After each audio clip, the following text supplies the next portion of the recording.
Bonsoir. Bon, les Nishmat ce soir, un rave important à Casablanca, dont c'est l'Ascara aujourd'hui. C'est Rabbi Avraham Maman Ben Yamna, dont c'est l'Ascara aujourd'hui. Il était rabbin, notaire, shochet à Casablanca, qui est le papa de Tzipora Louk, qu'on salue ce soir. Tinishmato Gan Eden. Et bien sûr, pour un grand tzaddik qui nous a quittés de Marseille, qui a été inhumé cette semaine en Israël, c'est le Rav René Meir Mimoun Ben Shimon, qui a traversé le chasse à plusieurs reprises durant sa vie, qui a écrit plusieurs livres. Un grand tzaddik, mais un tzaddik très, très, très discret. Et voilà, c'est pour sa mémoire. Et bien sûr, Nishmat Meir Ben Yosef Abigzir, Sarah Batluna, et Refoua Shelema, Ichia, et Juliette Tabou, Tamar Batsulika, Yafa Bat Tamar, Sabine Shlomo Bat Ifraha, Amos Shlomo Ben Haim, Rahal Bat Esser, Meir Ben Rahama. J'espère que j'ai oublié personne. Et Lucien, bien sûr, Lelou Nishmat, Lucien Mechlouf, Bar Raphaël Cohen, et Refoua Shlema, Amir Ben Rahma. À tous les malades d'Israël et du monde. Ce soir, j'ai choisi un thème assez particulier. J'ai réfléchi avant de choisir parce que je me suis dit à mon ami, il faut parler d'un thème qui va un peu donner un peu du baume au cœur aux uns et aux autres, et à moi en premier d'abord, et à tout le monde. Pourquoi? Parce que c'est un thème qui, comment vous dire, euh, qui parle de la joie. On parle de la joie. On ne parle pas du bonheur, on parle de la joie quand on recherche d'avoir un peu de joie dans son cœur. On recherche un petit peu de sérénité, de calme, comment dire, d'assurance, d'être rassuré aussi en ces temps de reconfinement. Et on entend ici et là encore des mots ici et là qui fuitent, qui disent qu'il y aura peut-être un confinement plus difficile, plus durci. Donc voilà, donc on a besoin qu'on puisse se remonter le moral mutuellement. Alors voilà, donc je vais me remonter le moral et vous associer à cela ce soir pour pouvoir essayer de rapporter ce que la Torah dit sur la joie. C'est quoi la simcha? C'est quoi la joie? Mais dans un regard de la Torah, le regard d'Akadosh Baruch Hu sur la simcha, et ce qu'Hachem nous demande, qu'est-ce que la simcha d'abord? Bien sûr, lorsqu'on regarde un petit peu le Larousse, je commence toujours par la définition, le Larousse nous dit simplement que la joie, c'est une émotion agréable. Voilà. Ou bien un sentiment de satisfaction, de plaisir, de durée limitée qu'un individu peut éprouver.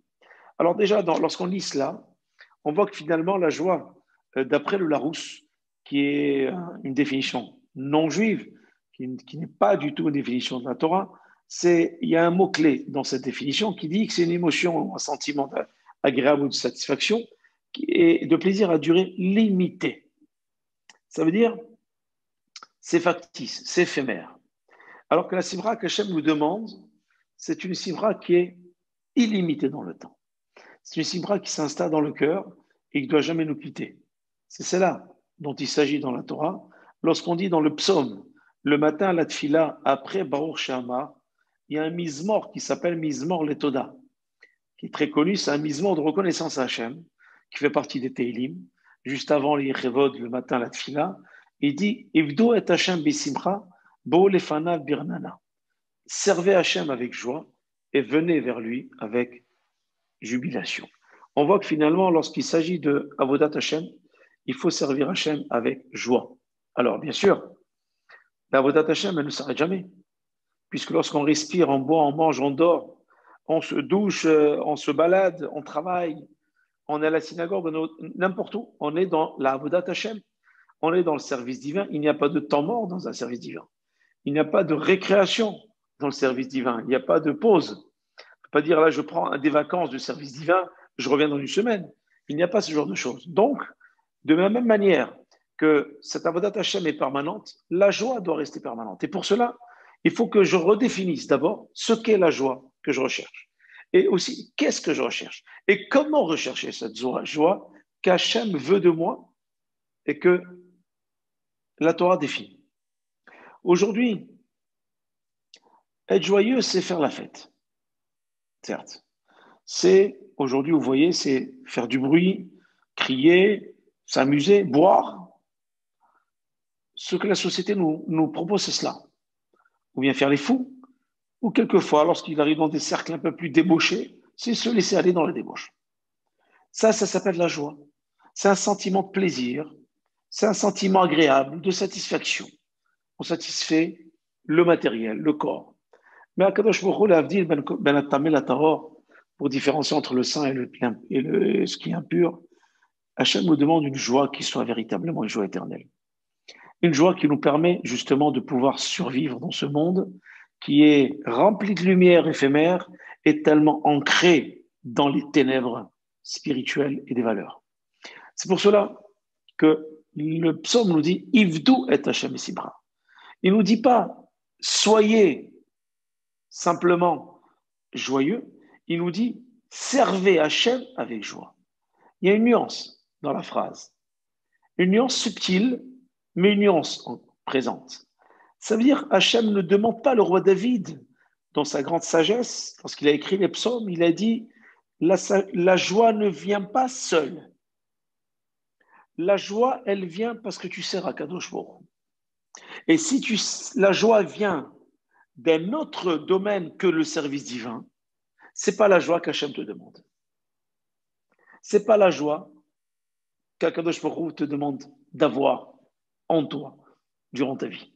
C'est que c'est une joie qui vient soit de la boisson, soit de la musique, soit des folies, soit de la débandade, soit des copains, soit des folies qu'on peut faire ici et là. Qui dit, voilà, nous avons passé une belle soirée, on était contents, on était joyeux, mais elle est, comme le dit le Larousse, pas moi, des plaisirs de durée limitée qu'éprouve l'individu. Le mot limité ici, dans le ton véritablement de ce qu'est une joie éphémère que le monde nous propose.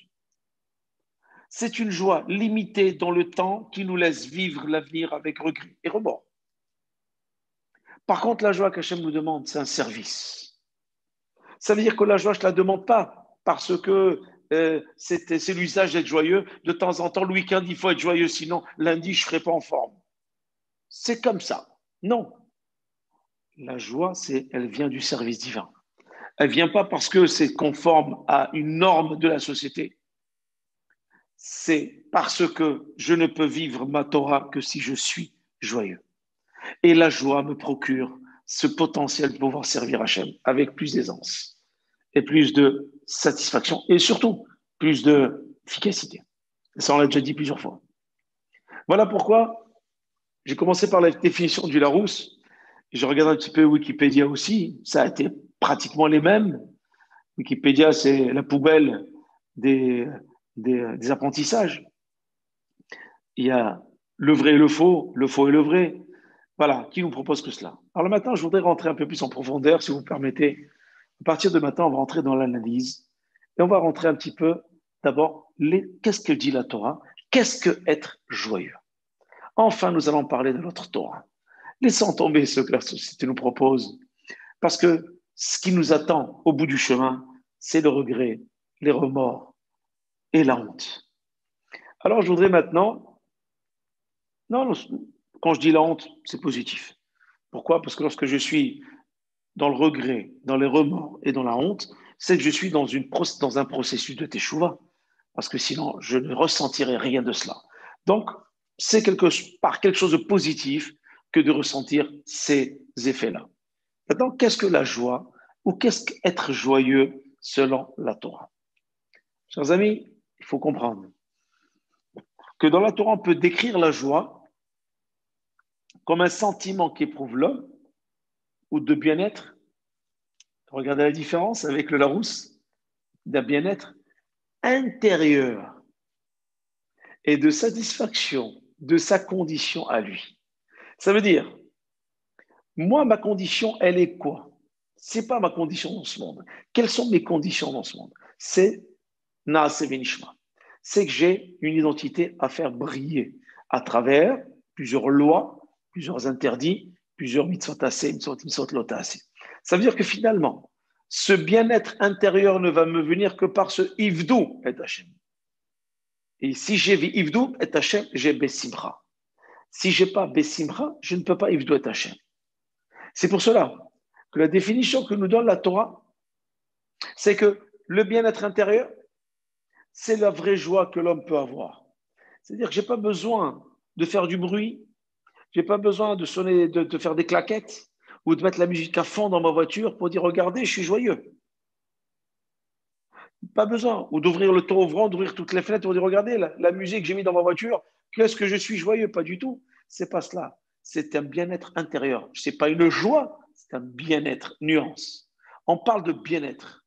Le bien-être, c'est une joie éternelle. Parce que lorsque je suis bien, c'est-à-dire mon être est bien.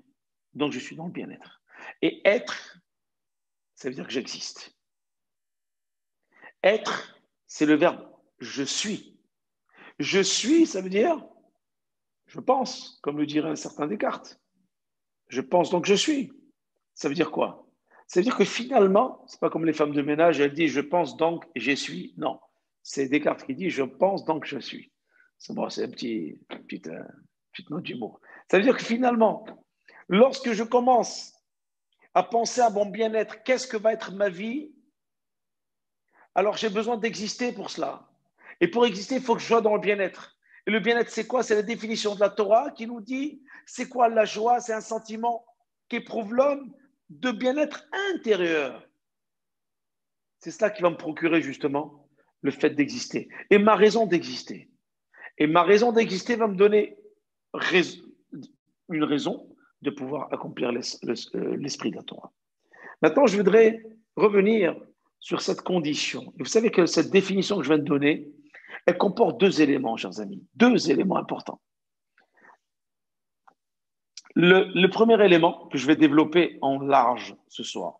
Alors écoutez, je dis sincèrement, ce cours va avoir entre 2 et 3 séances. C'est un minimum parce qu'on a besoin de joie. Donc je vais vous tartiner des joies 2, 3 semaines. De manière à ce que, même celui qui n'a pas compris la première semaine, il va comprendre la deuxième. Et vous savez qu'il y a Hazaka au bout de 3. Au bout de 3, ça s'installe. La Gemara qui dit au bout de 3, si on ne comprend pas, c'est que faut aller voir. Vraiment, là, on ne peut plus rien faire. Voilà. Alors maintenant, je reviens sur les deux conditions. On va dire cette définition que j'ai donnée tout à l'heure, elle comporte deux éléments. Le premier élément, c'est le sentiment de bien-être intérieur, on vient de le voir. Et le deuxième élément, c'est la satisfaction de l'autre condition. Vous voyez la différence? Je répète, premier élément, le sentiment de bien-être intérieur. Et le deuxième élément, c'est la satisfaction de notre condition. Je développe le premier. Alors, qu'est-ce que ça veut dire le sentiment de bien-être intérieur? Pour essayer de comprendre ce qu'est la joie, chers amis, je le fais sciemment. Je rentre dans les méandres de la joie, de manière à ce qu'on puisse voir les définitions, mais dans les entrailles de la joie. On va rentrer vraiment dans les entrailles de la joie, parce que dire être joyeux, ça veut rien dire. Il y a beaucoup de gens qui sont joyeux durant, mais c'est les plus grands malheureux du monde. Parce que la joie, ce n'est pas un esprit extérieur ou, ce qu'on l'a dit tout à l'heure, un plaisir, satisfaction à durée limitée, parce que ça ne marche pas comme ça. Définissons la première chose. C'est quoi le sentiment de bien-être intérieur? Ce n'est pas, la Torah nous dit que ce n'est pas un simple état d'âme. Pas du tout. C'est pas non plus, je vais dire, que la joie en psychologie, c'est une non-tristesse. Vous voyez ce que je veux dire? Quelqu'un qui est joyeux, c'est-à-dire qu'il n'est pas triste. Mais ne pas être triste, ça ne veut pas dire être joyeux. Ça veut dire que dans la Torah, on nous dit que ne pas être triste, c'est déjà de la joie. Mais dans le monde extérieur, ne pas être triste, ça ne veut pas être joyeux. Non. Ne pas être triste, ça veut dire que finalement, je n'ai pas eu de mauvaise nouvelle, ça va. Mais je reste toujours, ce qu'on dit, je reste toujours dans un esprit de déception, de désespoir. Je reste toujours dans l'esprit, on va dire, d'une personne qui ne se suffit pas de ce qu'elle a. Et la Torah nous dit non. Le fait, la joie, c'est quoi? C'est de ne pas être triste. Et c'est très important ce que je dis. Ne pas être triste, ça veut dire se suffire de ce que j'ai. C'est-à-dire que je suis content. Je suis content de ne pas avoir de mauvaises nouvelles. Je suis content que la situation, elle est telle qu'elle est. Elle n'est pas pire. Mais en soi, je suis content et joyeux que ça soit comme ça. Oui, mais je ne suis pas entré dans un processus de joie. Je suis dans une non-tristesse, mais ça me suffit. C'est déjà une bonne chose. Ça, déjà, c'est l'esprit de la Torah. Maintenant, cela, c'est quoi? C'est une démarche active qui commence par la volonté. Ça veut dire quoi? C'est-à-dire que finalement, moi, j'ai une volonté de ne pas être triste. Donc, je vais tout faire pour essayer de ne pas être triste. Donc, si je ne suis pas triste, alors je peux développer maintenant un processus de joie. C'est-à-dire que je peux laisser entrer dans mon cœur la joie. Ça veut dire que le cœur est ouvert pour la joie. Lorsque je suis dans la tristesse, lorsque je suis dans le désespoir, la joie ne peut même pas m'atteindre. Lorsqu'on est comme aujourd'hui, et je vais revenir toujours à l'actualité, à chaque fois je veux faire des allers-retours.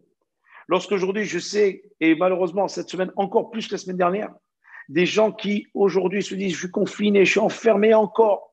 Je réalise maintenant que ce qu'est un confinement, parce que je l'ai vécu une première fois, donc je le souffre, je l'appréhende beaucoup plus que celui que j'ai vécu il y a déjà 2, 3 mois. Ces personnes-là ne laissent pas entrer la joie. Ils ne sont pas dans la grande tristesse, mais ils sont dans ce qu'on appelle la fermeture de la joie. Mais la Torah nous dit, sois dans la non-tristesse du tout, et tu verras que la joie entrera dans ton cœur. Je continue. Ça veut dire que décider d'être joyeux sans que cela dépende des éléments extérieurs, le Chazon-Ish nous enseigne, dans sa Haskara était il y a 3 jours. Chazon-Ish, il est décédé en 1900, dans les années 50, il habitait à Bnei Brak. Il explique que le bonheur ne dépend pas des causes extérieures. Il dépend de l'homme lui-même. Alors, je vais vous expliquer quelque chose de très, très, qui va peut-être vous faire bondir. Je prends toujours l'exemple du couple. Il y a le mari qui va dire à la femme, jamais eu de bonheur, c'est à cause d'elle, etc. La femme qui va dire à l'homme, j'ai pas eu de bonheur, c'est à cause de lui. Finalement, c'est à cause des deux. Parce que le bonheur, comme nous enseigne le Chazon-Ish, il ne dépend pas des causes extérieures, il ne dépend pas de l'autre seulement. Il dépend de moi-même aussi. Donc finalement, lorsque je n'ai pas le bonheur de l'autre, c'est parce que moi, je n'en ai pas donné. C'est parce que si elle ne me donne pas, c'est parce que moi, je ne lui ai pas donné. Donc le bonheur il dépend de moi. Il dépend de l'homme surtout. Si on met toujours ça sur les causes extérieures, à ce moment-là, on ne pourra jamais être heureux.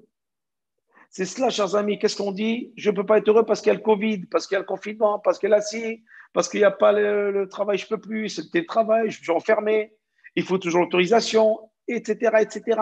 On rentre dans nos têtes des choses et on dit ça cause. Non, tu as laissé entrer ça dans ton cœur. Donc, la joie que tu dois ressentir maintenant, elle peut venir que de toi. Si tu laisses entrer la joie dans ton cœur, mais maintenant le problème, c'est que ton cœur, tu l'as fermé avec tout ce que tu entends comme information. Donc ta simha, elle ne peut pas entrer dans ton cœur. Et donc si ta simha ne peut pas entrer dans ton cœur, faire très attention, indirectement, c'est ton service divin qui va être atteint. Tu ne pourras pas servir Hachem comme il se doit. C'est pour cela d'ailleurs que lorsque malheureusement, vous savez, de ma communauté, depuis dimanche nuit, on a fermé la synagogue pour respecter les lois, bien qu'il y a plusieurs synagogues qui restent ouvertes, dont je ne suis pas d'accord, encore une fois. J'en ai parlé avec plusieurs rabbins, chacun raconte sa version, parce que moi j'estime que la loi, c'est la loi. Mais lorsqu'il y a des gens qui se disent, bon, maintenant je ne fais plus la tefila, ils tombent dans le désespoir, puisqu'ils ne sont plus à la synagogue, ils ne font plus de tefila du tout, même chez eux.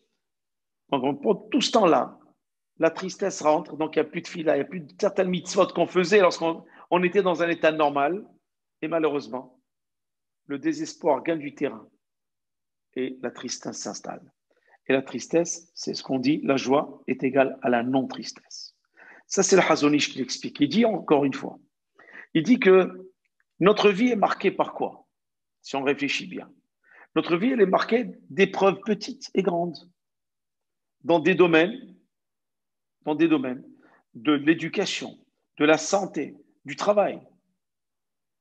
Aujourd'hui bien, regardez bien.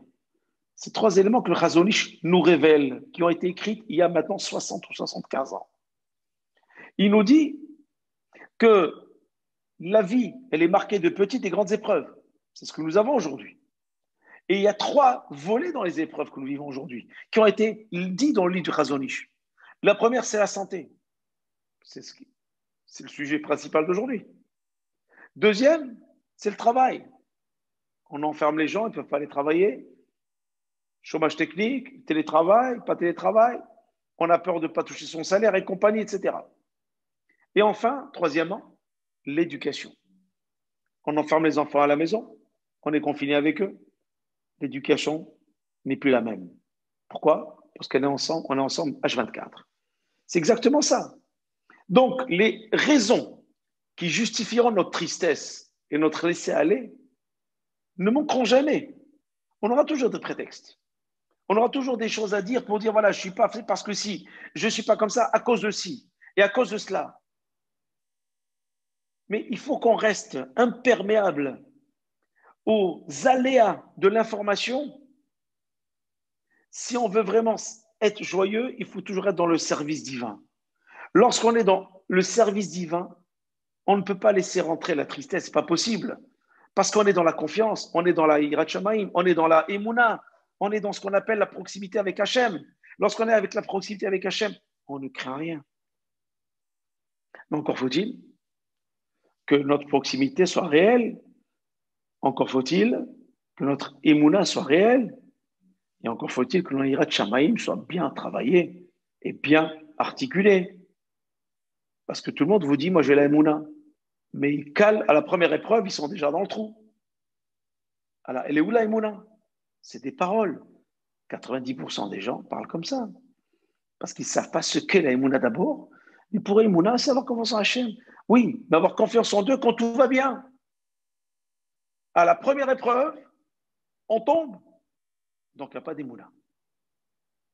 À la première tristesse ou mauvaise nouvelle, ça y est, remettons en cause. Tristesse, tristesse égale non-service divin. Tristesse égale non-évolution vers Hachem.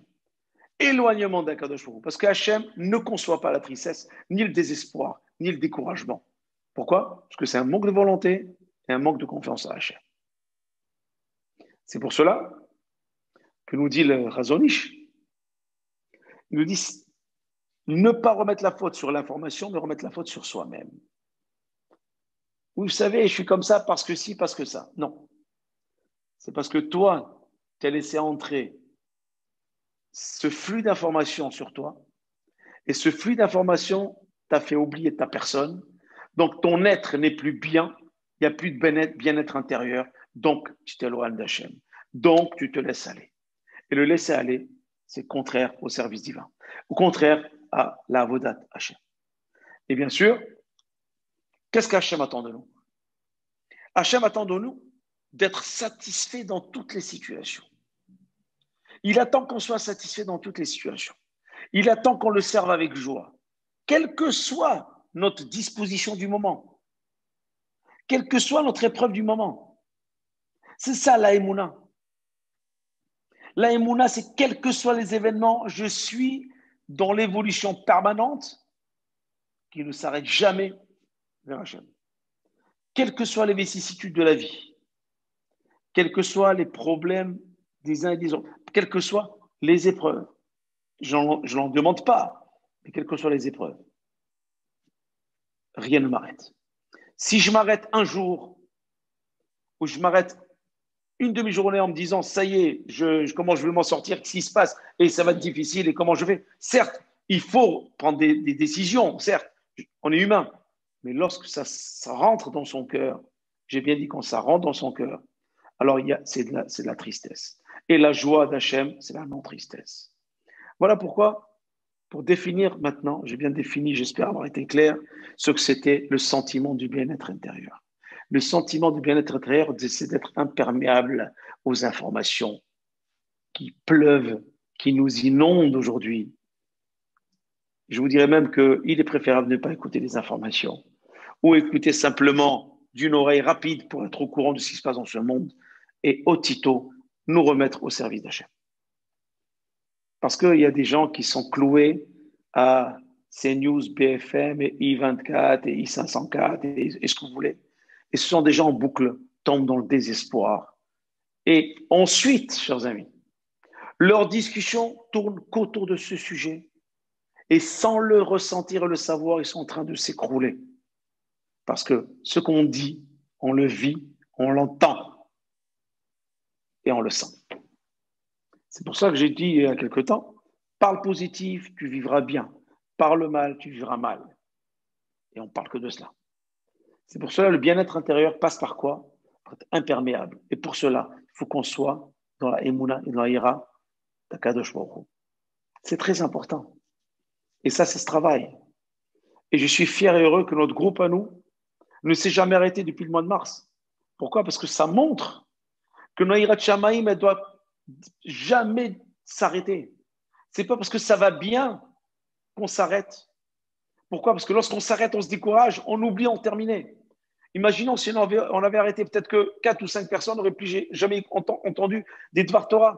Seraient allés peut-être avoir un film au lieu de voir un Dvar Torah ou faire autre chose et tomber peut-être dans un désespoir X, Y, Z. Ça veut dire que finalement, comme le cours, rien ne doit s'arrêter. C'est difficile, c'est une contrainte, il faut toujours être présent, il faut être là, certes. Mais tout effort nécessite des sacrifices.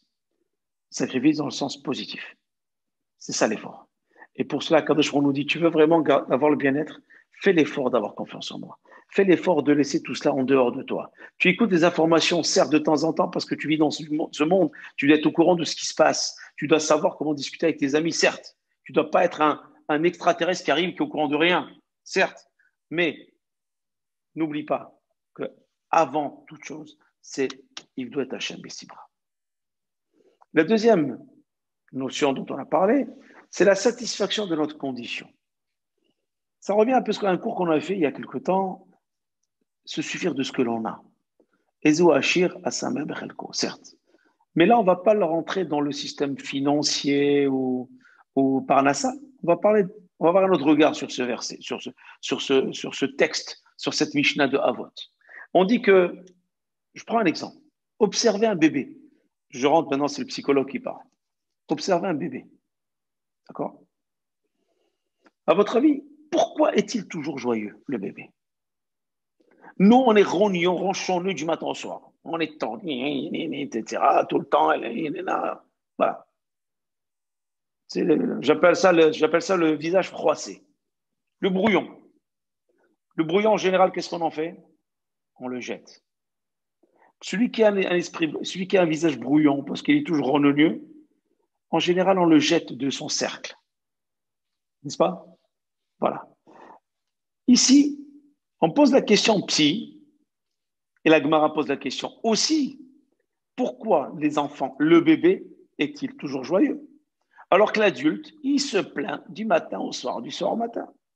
Il y a toujours un qui va. Tu vas bien? Eh ben, tu sais, le Covid. Qu'on ne sait pas le Covid, c'est l'argent, c'est pas le courage, c'est ça. Qu'on ne sait pas si c'est son fils, si c'est pas son fils, c'est sa femme. Il y a toujours quelque chose qui ne va pas.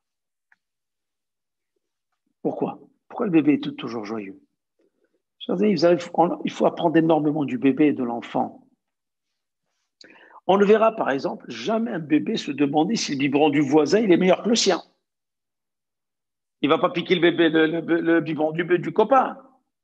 Il ne va pas dire, oh, celui-là, il met du Hugo Boss, pourquoi moi, je n'ai pas les mains, j'en veux mettre la même chose. Pourquoi les baskets Adidas et moi, je ne les ai pas? Ce n'est pas possible, il ne va pas les rentrer dedans, le bébé. Au contraire, il va prendre son biberon, il va être content de son biberon, il va le boire jusqu'au bout, sans oublier de faire l'euro à la fin, bien sûr. D'accord? Si on était comme le bébé, il n'y aurait eu aucun souci dans ce monde. On aurait été les plus tzadikim. Chacun regarderait son assiette et serait content de son assiette. Il ne regarderait pas l'assiette de l'autre. Et pourquoi lui, il a un morceau de viande de plus que moi? Et pourquoi lui, il a la Porsche? Moi, je suis à peine à la Mercedes. Quelle catastrophe. C'est un désastre. Le bébé, il est plus hacham que l'adulte. Vous allez me dire, il le fait inconsciemment. Mais si on était inconscient de temps en temps à ce niveau-là, je pense que ce serait bien. Voilà, chers amis, ce que dit la Torah. Elle dit que le bébé, il ne connaît pas le concept. C'est peut-être mieux ailleurs. Il ne connaît pas ça. Si on dit qu'un bébé ne sait pas ce que ça veut dire, c'est peut-être mieux ailleurs. Je ferme les guillemets. Il est convaincu, le bébé, que la moindre chose qu'il possède et qu'il reçoit, c'est ce bébé-là.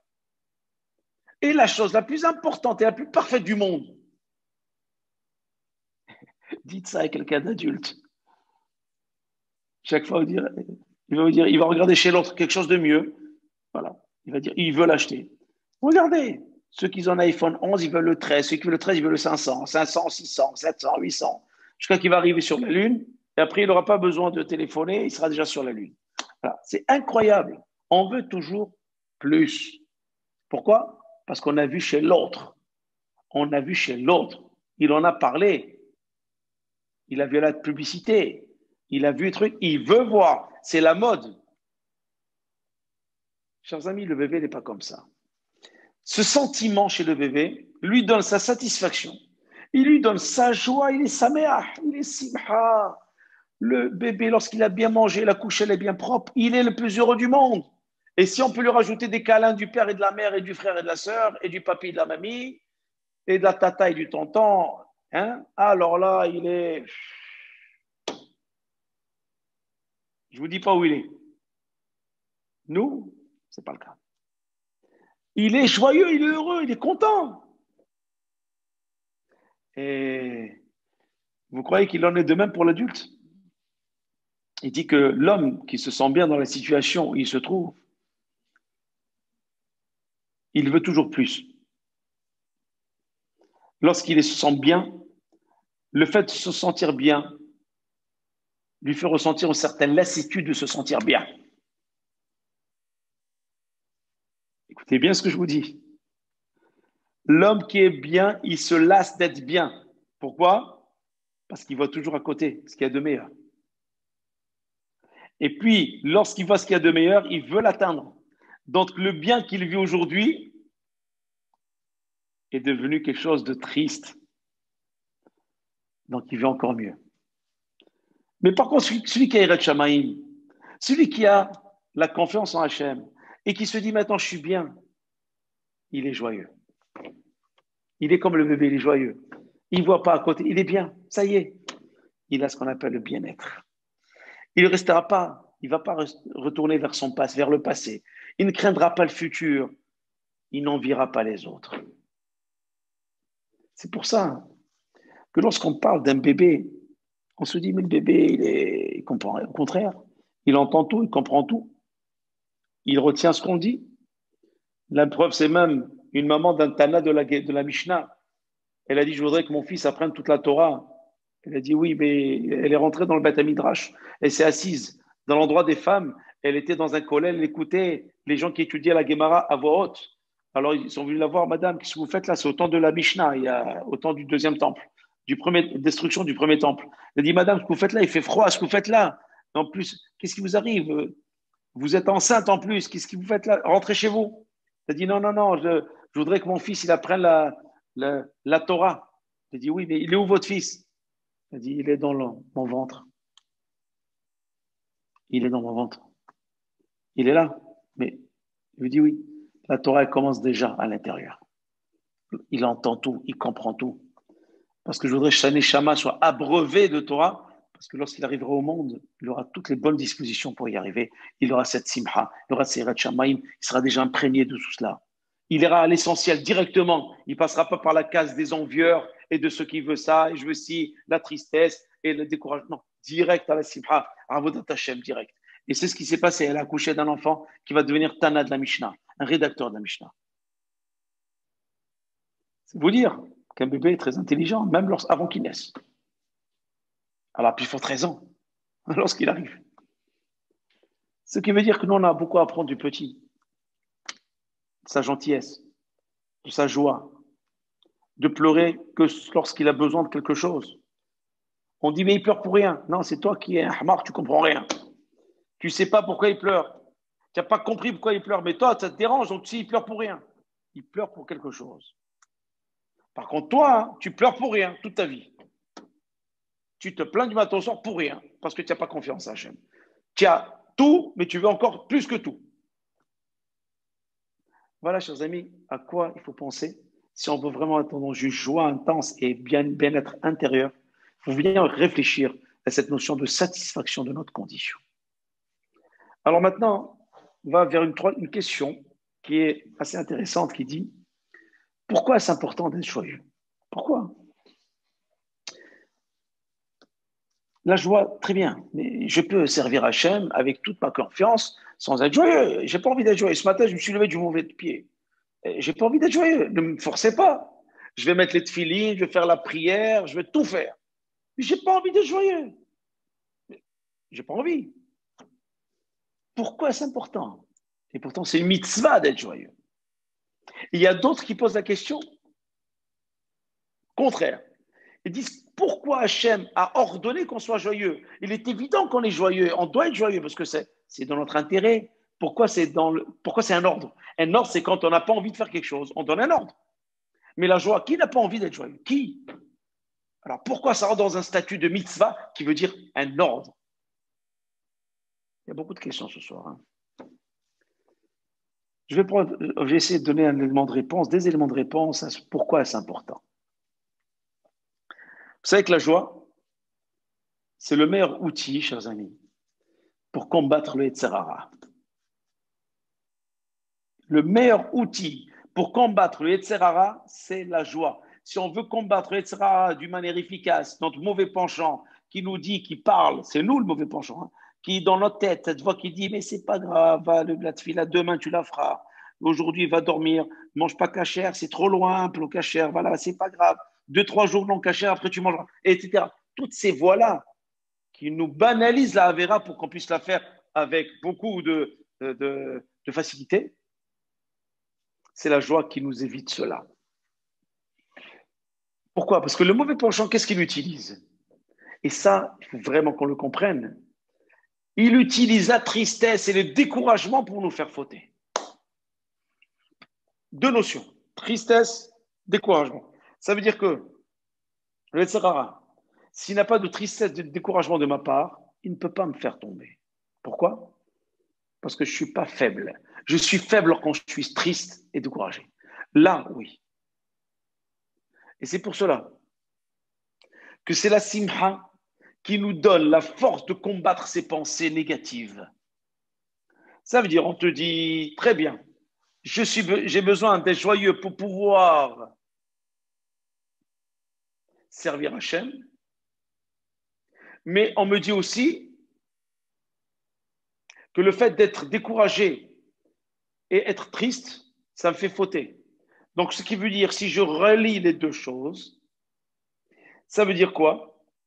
Ça veut dire que si je suis dans le service divin, je suis dans la joie. Si je suis dans la joie, je suis donc je suis dans un processus d'évolution et de positivation de la vie. La positivation de la vie. Et je suis dans le donneur d'ondes positives à l'autre. Ça veut dire que si quelqu'un me dit pas Covid, confinement, pas confinement, j'aurai un discours différent. Pourquoi?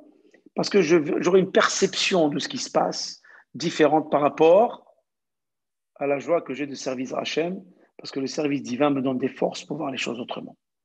Et c'est pour cela. La simcha me donne aussi la force de combattre les pensées négatives, d'avoir du courage et de pouvoir relever un échec et me relever d'une épreuve. Et c'est ce qui se passe aujourd'hui. Si je veux me relever d'une épreuve, j'ai l'obligation de chercher la joie au fond de moi-même. Et si on veut sentir la joie au fond de nous-mêmes, il faut chercher dans la Torah. C'est dans la Torah. Chaque fois que je fais le schéma le matin, la tefila, je fais le schéma avant de dormir, je fais une bracha avant de manger, alors j'ai toujours conscience qu'Hachem est avec moi. Il est présent. Si Hachem est présent, alors où est le découragement? Puisque je ne suis pas seul. Où est la tristesse? Puisque je compte sur lui. Encore faut-il être cohérent, parce qu'il y a des gens qui sont dans une pseudo-confiance en Hachem, une pseudo-non-tristesse. Non, je parle de la vraie, d'authentique. La joie, on dit que c'était une mitzvah, n'est-ce pas? Mais la joie, chers amis, c'est plus qu'une mitzvah. Pourquoi? Parce que nos chachamim, nos sages, définissent la joie comme une midda. C'est une vertu. D'accord? Comme il y a marqué, Simcha gedola liyod besimcha tamid. C'est une mitzvah gedola, c'est une grande mitzvah d'être besimcha tamid. Mitzvah gedola liyod besimcha tamid. C'est une grande mitzvah d'être toujours, tamid, ça veut dire en permanence, besimcha. J'ai bien dit en permanence. Je le dis ça d'une manière consciente vers la troisième partie de mon cours pour revenir à ce que j'ai dit tout à l'heure du Larousse en disant que c'est un plaisir de durée limitée.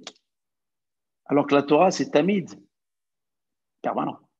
Tamid, ça veut dire tout le temps. Ça ne s'arrête jamais. Et c'est une mitzvah. C'est-à-dire que finalement, si c'est une mitzvah, ça devient une midda. Une midda, c'est quoi? C'est une qualité. C'est une vertu. C'est un trait de caractère qui doit être ancré en nous. Il faut qu'on développe ce trait de caractère. Que chacun se doit de travailler. Ça ne vient pas tout seul, chers amis. On travaille cette midda. La joie se travaille.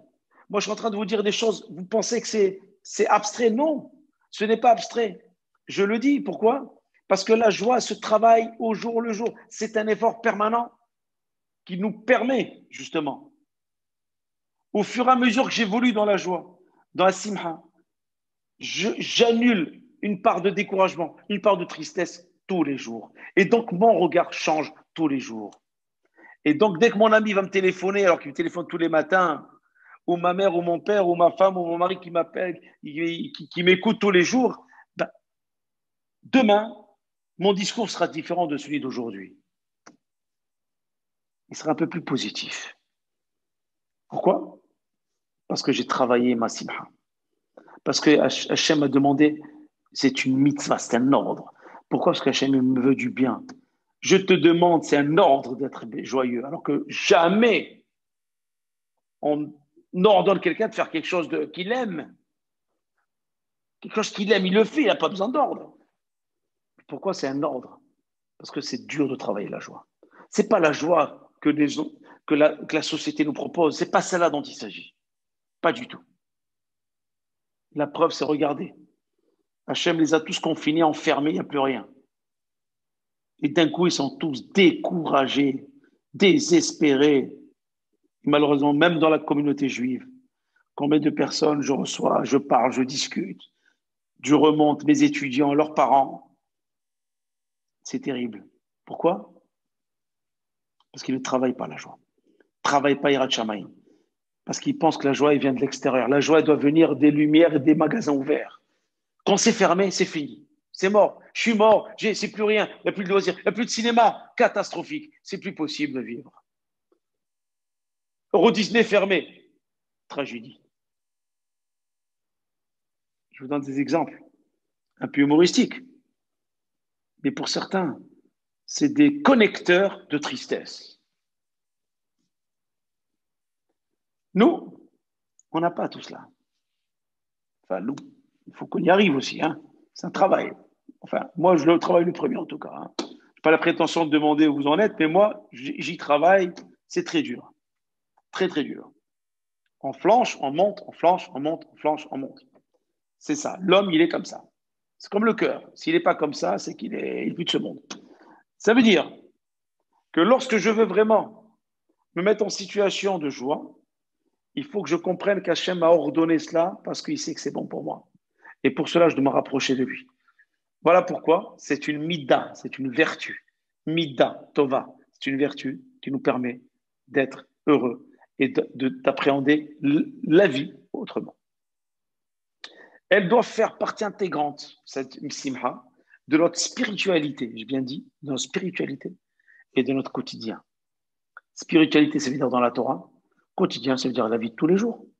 C'est-à-dire la joie, elle n'est pas que dans la Torah. Oui, il y a marqué Yves doit Hachem, mais Simcha, il y a marqué, hein, sur le rabbin. Il y a marqué que Yves doit Hachem. Hachem, c'est avec joie. Ben, mais mon ami, je vais le pourrir, je vais le maudire, je vais l'insulter, je vais le faire la tête. Non. C'est dans la spiritualité et dans le quotidien. Parce que la Torah, c'est la vie. Je discutais avec un professeur hier dans la salle des profs, qui est aussi un peu dans la Torah. Il me dit, la religion juive, je dis, je ne connais pas. Je ne connais pas. Il dit, comment, Yehuda, tu ne connais pas? Je dis non. Le judaïsme, je connais mieux. Ça, tu te rapproches. Là, ça devient un petit peu, c'était froid, ça devient tiède. Et si tu veux être bouillant, cher ami, je lui dis, la Torah, c'est un mode de vie. C'est pas une religion. C'est pas le religieux, un homme religieux n'existe pas. Il y a des hommes ou des femmes pratiquantes et pratiquantes, il y a des gens qui sont non pratiquants. Et comme l'a dit le Rav Sitruk, Zechet Tzadik Melacha, c'est une phrase que j'ai retenue de lui, il y a des gens qui ne sont pas dans la Torah, il y a des gens qui sont en train d'approcher et d'arriver vers la Torah. Je préfère ce discours.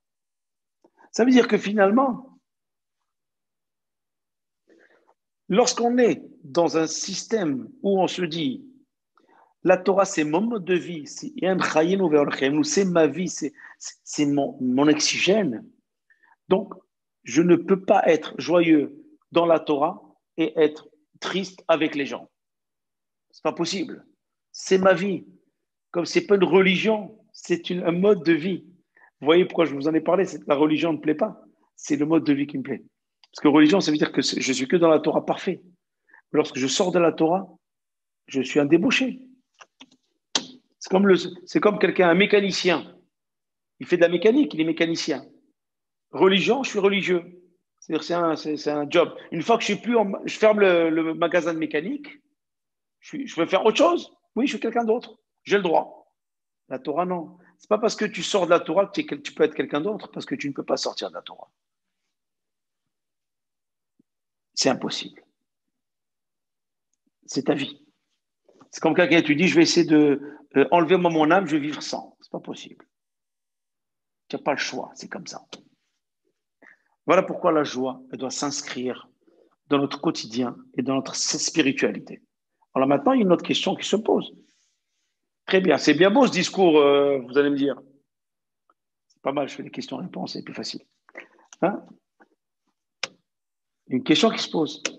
Comment atteindre alors une véritable simcha? Comment faire? Vous me dites que la joie, c'est pas celle que de dehors, d'extérieur. On me dit que cette joie, il faut qu'elle soit authentique, certes. Il faut qu'elle rentre dans mon cœur, bien-être intérieur, les conditions requises et blablabla. Très bien. Alors, comment atteindre une véritable simcha? Je ne sais pas. Mode d'emploi. Ah. Alors, chers amis, voici, en toute humilité, bien entendu, ce que j'ai pu pêcher ici et là dans nos livres, et je m'inspire énormément, bien sûr, de ma partie psycho et péda et sociaux, et pour essayer pour vous dire que la Torah, c'est la plus psychologue qui existe. On voit dans les relations humaines entre les avots et les enfants, etc. On nous apprend ce qu'il faut faire, on nous apprend ce qu'il ne faut pas faire. Donc, c'est ça la psychologie. Et j'ai quelques idées concrètes pour atteindre une véritable simcha, qui font plein de mots, que je trouvais un peu dans les livres, nos ravot et de nos chachamim. La première qu'on pourrait préconiser, c'est se fixer des objectifs et les atteindre. Quand je dis des objectifs, ce n'est pas des objectifs de vie, des mini-objectifs à atteindre.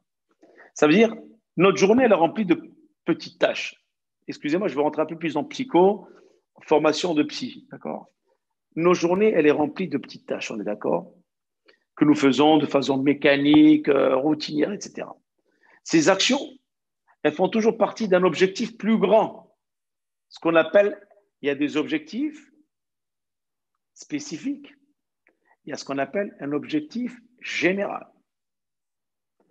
Lorsque je parle de objectif spécifique, on va dire, c'est ce que j'ai le quotidien.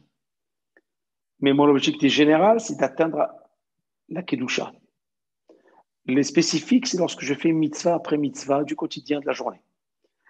Cet ensemble d'objectifs spécifiques donne lieu à une évolution vers un objectif général qui s'appelle Avodat Hashem, qui s'appelle rapprochement vers Akadosh Baruch Hu. Plus nous prenons conscience de cet objectif général et élargissons notre vision en même temps des choses, plus nous ressentons de la joie dans chacun de nos actes. Je vais doucement, de manière intentionnelle, parce que c'est assez dur. Dans chacun de nos actes, on ressent de la joie. Pourquoi? Parce que lorsque je me fixe un objectif, il faut savoir une chose. Je sors de la Torah, je suis en formation psy, ok? Je dis, voilà, vous voulez être satisfait de votre journée? Parce que des fois, je parle avec des non-juifs, donc je ne parle pas de Torah du tout dans des formations. Si vous voulez être satisfait de votre journée ou votre semaine ou votre mission professionnelle, fixez-vous des objectifs spécifiques, essayez de les atteindre et essayez plus tard arriver à l'objectif général. Ça va vous donner une satisfaction qui va vous procurer de la joie pour élargir votre champ de vision au niveau d'autres objectifs divers. C'est exactement cela dans la Torah. Lorsque je me dis, voilà, bon, je veux commencer, bon, je n'ai pas la Torah, je ne connais pas. Je prends un exemple concret. Je n'ai jamais fait Nitilat Yadayim le matin en me levant. Jamais fait Modéani. Allez, je veux commencer Modéani. C'est rien, c'est 3 lignes. Modéani les Fanecha et je lis la traduction. C'est un objectif spécifique, un petit truc. Et ce petit truc-là, il va me donner envie parce que je veux comprendre, c'est comme Modéani. Ah, je remercie Hachem. Ah oui, ça veut dire quoi? Ça veut dire qu'Hachem m'a donné Maneshama, Binishmati, Bechemla, Rabba, Matecha. Ça veut dire que je lui dois quelque chose. Ah, bon, peut-être que je vais essayer de faire connaissance avec un Kadosh Baruch Hu qui me donne mon âme. Je parle d'une personne normalement constituée, bien sûr. Alors, on va peut-être, bon, Nitilat Yadayim, pourquoi pas? C'est un ensemble qui va faire l'objectif général. Et au fur et à mesure que je vais rentrer dans cette pratique d'acte, la joie va venir d'une manière involontaire, mais elle va s'installer en moi parce que ce service-là divin qui va s'installer au fur et à mesure pour atteindre un objectif général va m'apporter une sérénité, une joie, une satisfaction, une fierté de moi-même. Je me suis, sans me rendre compte. Et c'est celle-là, la joie authentique. Ça, c'est la première idée que je vous lance. Deuxième, la deuxième est un peu plus chère. La deuxième, c'est utiliser les qualités. Utiliser les qualités. Je vais doucement, parce que là, ça devient très, très profond. Utiliser les qualités et les capacités qu'Hachem nous a données. Ça veut dire, lorsque je réalise qu'Hachem m'a donné des capacités, un potentiel, une chokhma, pour pouvoir atteindre certains objectifs d'un point de vue professionnel, pourquoi je n'en aurais pas pour réussir d'un point de vue spirituel? C'est-à-dire que le fait de donner une réalité concrète à ces capacités est une grande source de simha. Lorsque je vais faire une mitzvah, je vais dire, oh, j'ai réussi à la faire. Donc, le fait de me dire que j'ai réussi à faire une mitzvah, alors qu'il y a quelques années, il n'était même pas question que je la mette en pratique parce que j'étais très laïque au départ. Et maintenant, j'arrive à faire des mitzvot que je n'aurais jamais imaginé, même dans mes pires cauchemars, pouvoir les réaliser aujourd'hui. C'est une source de joie. On décompte? C'est valable pour le choix d'un métier aussi. Parce que je parle aussi à des professionnels de temps en temps. C'est aussi valable pour le choix d'un métier. Pour les loisirs. Encore au niveau social en général. Chacun, chers amis, chacun a des domaines de prédilection et de réussite. D'accord? Mais il faudra vraiment les rechercher au fond de soi-même et s'y investir avec le maximum d'efficacité autant que possible. Et si on arrive à faire ce travail, la joie s'installe automatiquement dans notre cœur. Et je vous promets que lorsque la joie est là, la tristesse s'en va au fur et à mesure. Ça veut dire que la tristesse, elle prend sa place à travers la société. La société aujourd'hui, c'est une société triste. Il faut le savoir. On est obligé de mettre beaucoup de lumière pour être un peu plus joyeux. Pourquoi? Regardez, pendant les fêtes de fin d'année, etc., qu'est-ce qu'on met? Que des lumières en permanence, partout. Une fois que les lumières sont éteintes, pourquoi la joie disparaît? Parce qu'on sait que c'est éphémère. Mais la Torah, elle est là toujours.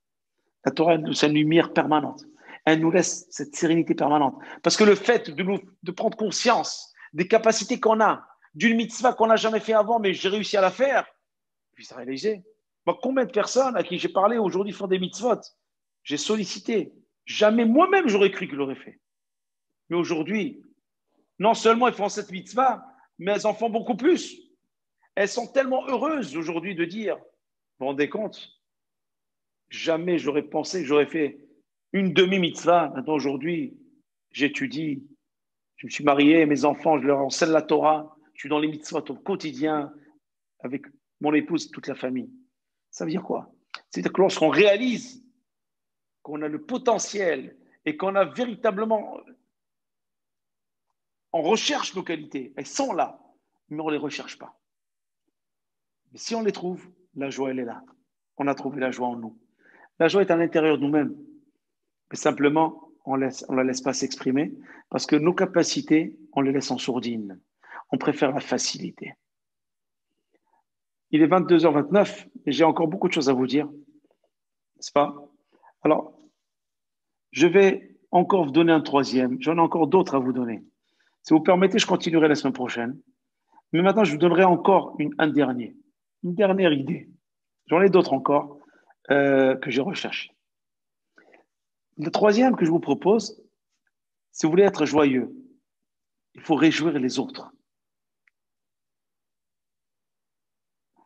C'est très profond ce que je vous dis, mais malheureusement, j'aurais adoré développer et passer une journée entière de formation là-dessus. C'est extraordinaire. Je me réjouis de cela. Il y en a qui se réjouissent de je ne sais pas quoi, mais moi, quand j'entends ça, et pourtant je l'ai préparé, je l'ai vu, je l'ai revu, mais quand je le réentends, c'est une satisfaction parce que lorsqu'on voit des gens sourire, voir, qui étudient, qui sont contents de ce qu'on leur dit, qu'on leur enseigne, on ne peut pas savoir la joie qu'on se procure à soi-même.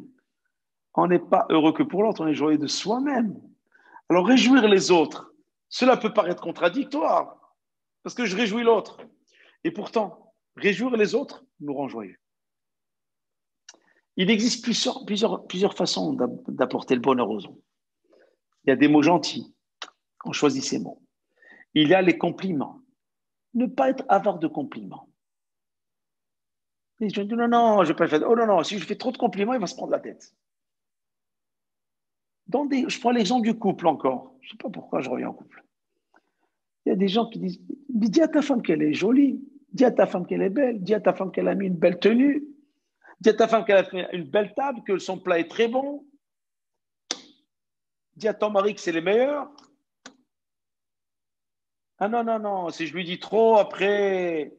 Non, ça c'est l'esprit macho de la société, encore une fois, qui va installer des non-dits, des malentendus, des tristesses et des frustrations. Nous, on ne connaît pas tout ça. Ceux qui sont dans la Torah ne connaissent pas tout ça. Nous, on est dans la verbalisation. Donc, il faut complimenter, transmettre des bonnes nouvelles. C'est très important. Et bien entendu, sourire. Toujours sourire. Donner du respect. Le respect, il a affiché le compte depuis longtemps dans ce monde. Mais heureusement qu'il reste quelques personnes qui l'ont. Et je peux vous dire qu'être respectueux aujourd'hui, c'est une denrée rare. Et ceux qui le sont dans la joie. Et bien entendu, faire honneur aux gens, faire preuve de bonté, écouter, comprendre, etc., etc. Tout cela, c'est réjouir les autres. Parce que quand j'entends l'autre, quand je regarde l'autre, quand je l'écoute, quand je lui fais honneur, regardez, la Torah nous parle de cela. Quand on reçoit un invité, je vous parle, parce que cette semaine, on va parler d'Abraham qui reçoit des invités, n'est-ce pas? Les trois anges. Il y a marqué Vayaros Tikratam, il aura couru. Pourquoi il va courir? Et dès qu'il doit les amener, la nous dit quand tu raccompagnes un invité, tu dois faire au moins 4 pas à l'extérieur de chez toi pour lui montrer que tu es triste qu'il s'en aille. Pourquoi cela? Parce que les honneurs font partie de la réjouissance de l'autre. Donc si il est réjoui, donc je suis réjoui. Je fais preuve de respect. Donc je suis heureux. Donc j'ai la simha. Voilà un des éléments encore qui peuvent nous procurer de la joie. Alors, je vais conclure d'une manière un peu différente parce que je n'ai pas fini. Je dirais simplement que rendez-vous la semaine prochaine pour continuer encore dans ce sens. Et vous dire aussi que la joie, elle est en vous. Elle est là. Faites-la sortir. Faites-la sortir à travers tout ce que je vous ai exposé ce soir. Faites-la sortir. Vous pouvez réécouter pour essayer de reprendre un peu tous les éléments. Faites-la ressortir à travers vos Hashem, à travers, les potentiels qu'on a, à travers, bien entendu, le respect qu'on me donne, la réjouissance, les qualités qu'Hachem nous a données, les objectifs qu'on doit atteindre, spécifiques, généraux, le fait justement que combattre les Tzerara, c'est éloigner la tristesse, et satisfaction de sa condition, le sentiment de bien-être intérieur. Voilà, chers amis, si on prend tous ces éléments-là, on essaie de les réfléchir, de les méditer, là maintenant c'est trop chaud, de laisser poser les choses. La joie est en vous. Je ne suis pas Star Wars en disant la force est en vous. Hein, je dirais simplement que Akadosh Baruch Hu nous dit que la joie est en vous. Ça veut dire que finalement, il suffit simplement de creuser profond vous-même. Tout est en vous, tout est en nous, à nous de trouver cette joie où elle est. Et pour cela, il faut écarter la tristesse, écarter le tsarara et reprendre confiance en soi pour avoir confiance en Dieu, afin de pouvoir avoir confiance ensuite en l'homme, parce que on aura tellement de satisfaction de nous-mêmes qu'on pourra apporter à l'autre, c'est ce que j'ai dit, réjouir les autres. Et bien entendu, je continuerai la partie 2, la semaine prochaine. Et pour l'heure, je vous souhaite une excellente soirée. Soyez heureux. Gardez la joie en vous-même. Pas de désespoir, pas de découragement. Kadosh Baruch est là, il nous protège. C'est notre papa, c'est notre père, c'est notre confident, c'est notre ami et c'est notre, comme on dit, complice. Donc, nous sommes toujours avec lui. Il est toujours avec nous. À nous de faire en sorte, d'être à la hauteur. Et tout ce qui nous environne, c'est les marionnettes d'Akadosh Baruch Hu pour nous réveiller. Alors nous, on a dit, oh là, Akadosh Baruch Hu, on se réveille, on est réveillé. Maintenant, allez, aide-nous à y aller. Donne-nous cette joie afin qu'on puisse te servir avec authenticité, avec toute notre âme. Amen et Amen. Passez une belle soirée. On va ouvrir les micros pour se souhaiter de belles choses. Que du positif, hein? De bonnes nouvelles. Michael, merci de nous avoir suivis, Michael, de nous avoir été avec nous. On va allumer les micros et on va se souhaiter une belle soirée. Et on se retrouve bien sûr à 14h30 vendredi pour la paracha de Vayera. Belle paracha, extraordinaire. Voilà, donc ils n'ont pas les micros. Michael, on ouvre les micros. Bon, apparemment, il a beaucoup de devoirs, beaucoup de travail. Ils sont en plein bac blanc. Et Baruch Hashem, c'est déjà une grande mitzvah d'être là et d'être à la technique. Et je le remercie. Et je remercie le Beth Midrash Yosef Rai et tous les jeunes qui sont autour de ce Beth Midrash. Que Hashem les protège et leur donne une belle réussite dans leur vie. Amen ve Amen. Donc soyez heureux, passez une belle soirée et qu'Hachem écoute votre filote et restez toujours joyeux dans la joie. C'est cette joie-là qui nous amènera Mashiach Tzidkenu, Pekarov. Amen et Amen. Belle soirée. Au revoir.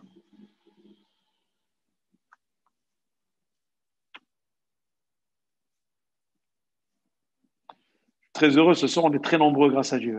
Baruch Hashem, de plus en plus nombreux. Je vous remercie de votre attention. Bonsoir.